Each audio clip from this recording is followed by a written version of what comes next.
tried very much tonight to focus on stories that I've found, not from books, but from people that I've found orally.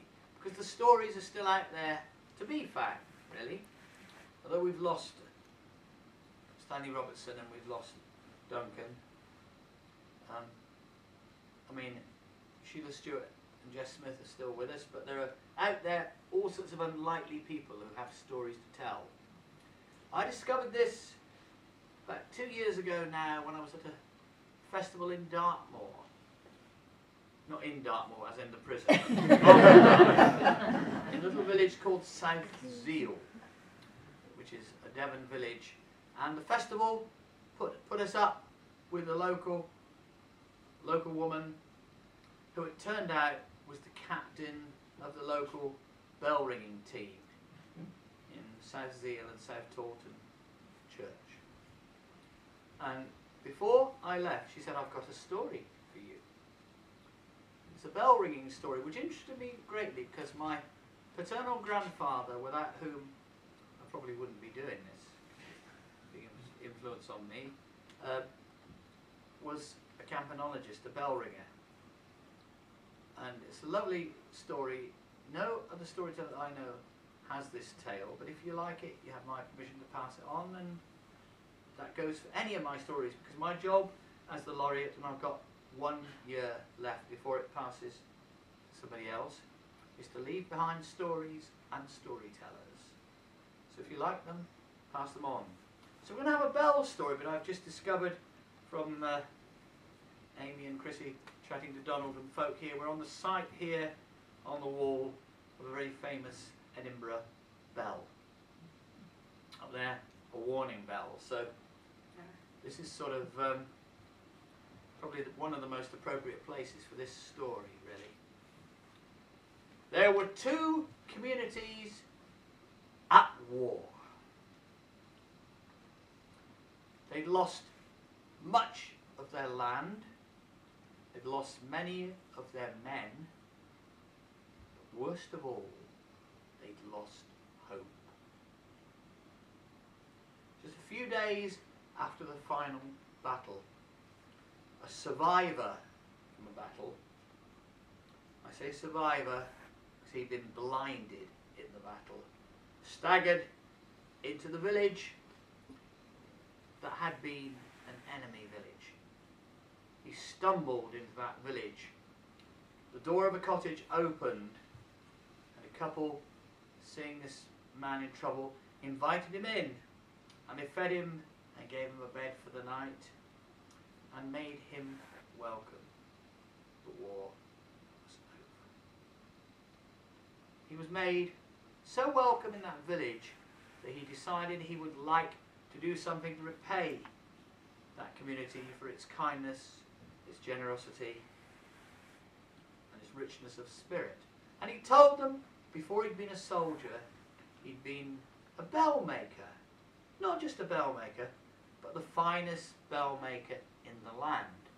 And to thank that village, he said he would like to make them a new bell for their tower in the square.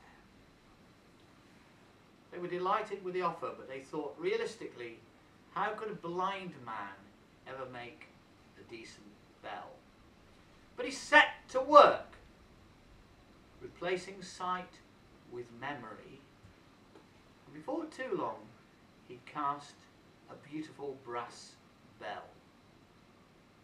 And he told the townsfolk that he was going to hang that bell on the tower in the marketplace and ring it for the first time at midnight on New Year's Eve. All of the community, all of the village, all of the town would be there to watch. So with help, he carried the bell up a ladder and hung it at the top of the tower. But it was not going to be sounded until New Year's Eve. The rope just hung there. New Year's Eve came, Hogmanay to you folk, and all of the townsfolk arrived in the square. All of them with their ears packed with cotton wool. But how could a blind man make a decent bell? Proudly, the war veteran blind man. He climbed the ladder, grasped the rope, and cracked it smartly against the side of the bell, with his head against the bell. The note that bell gave was the crispest, the clearest, the most perfect sound that any bell has ever made. So perfect was the sound, so piercing, that with his head against the bell, when the sound came out, the vibrations disturbed something in his brain, and his sight was restored. The woman who told me this story told me that it's because of this tale that at midnight on New Year's Eve, in almost every community in the British Isles, the bells are rung. They're rung for peace, they're rung for joy, but most of all, they're rung for hope. Last night I had the strangest dream I ever dreamt before. I dreamt the world had all agreed to put an end to war.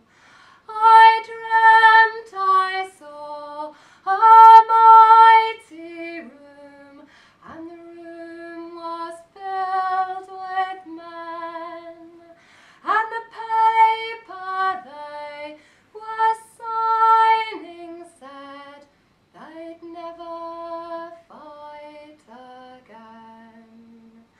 And when the paper was all signed and 1,000,000 copies made, they all joined hands and circled round, and graceful prayers were made. And the people in the streets below were dancing round and round, with swords and guns and uniforms all scattered on the ground. Last night I had the strangest dream I ever dreamt before.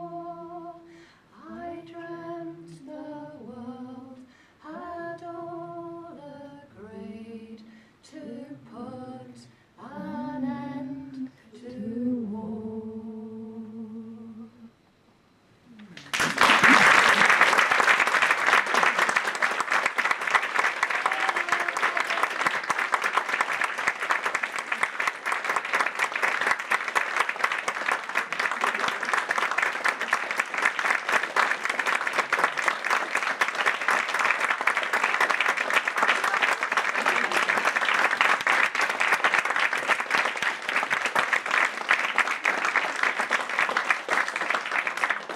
Merry Christmas, a happy Hogmanay. God bless all in this house, or wassail, whichever means the most to you. Go safely home. Thanks for turning out, and be careful on the ice. Remember Jack Turnip. Safe home, and we'll see you in 2011.